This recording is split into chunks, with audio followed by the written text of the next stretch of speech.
Welcome to Mishna study Masechet Shabbat Perek Yudalad Mishnah Aleph. Over here in this Mishnah, we're going to discuss continuing the discussion of killing, and over here even the hunting of animals on Shabbat, and over here even blemishing, right? If you're going to cause them to bleed. Now, bleeding could either drawing blood or even a black and blue, right? All these are asur on Shabbat.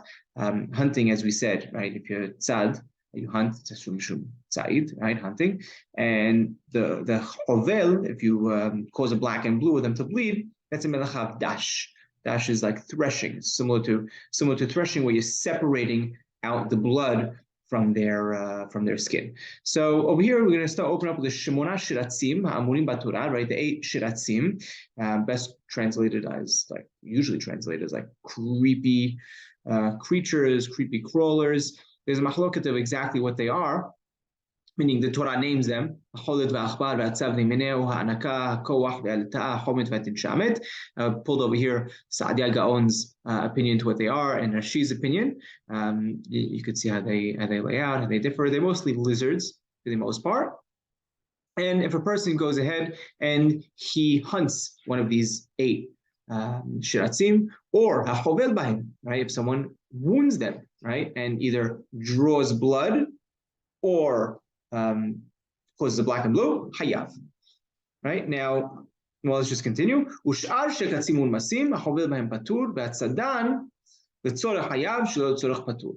Right? The other shekatzim and masim, these not the 8 ones that I mentioned, other insects and whatnot. If you draw blood from them, you patur, right? Because they don't have leather, they don't have hide, they don't have skin, right? As the Torah qualifies it.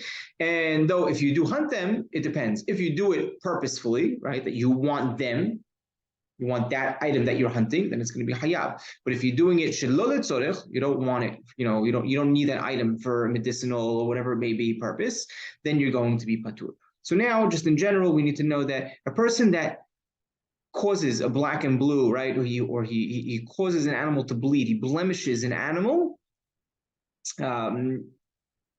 he'll be hayav, but he needs to meet 2 conditions.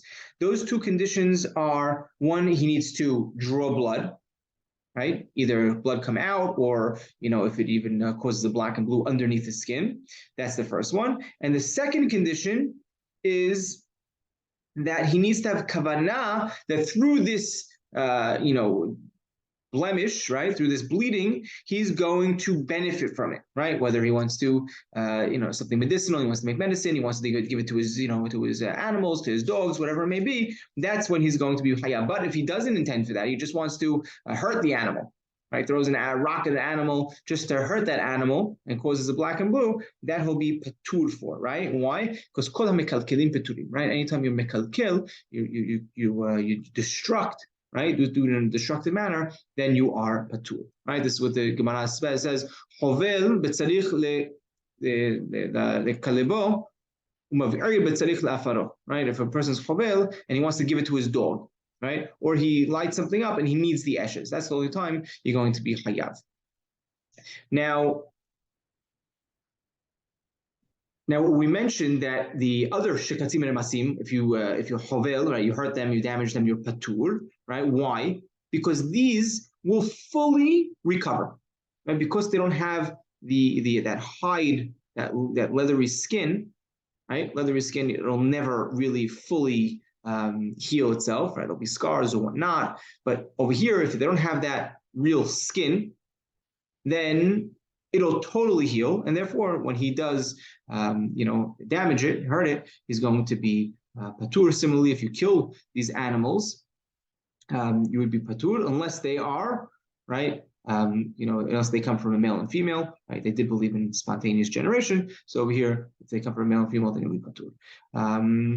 Yeah, that's really our Mishnah. Let's just finish off the last line. If he has an animal, right, an undomesticated animal and a bird in his possession, Hatzadan patur. If you hunt it, you're patur, right? Because it's already in possession, it's already trapped. But if you damage it, right, and you cause it to bleed, then you're going to be hayav, like we mentioned before, because of the melacha abdash. It's similar to threshing, whereas you separate, right? You're separating the blood from the from its spot underneath the leather.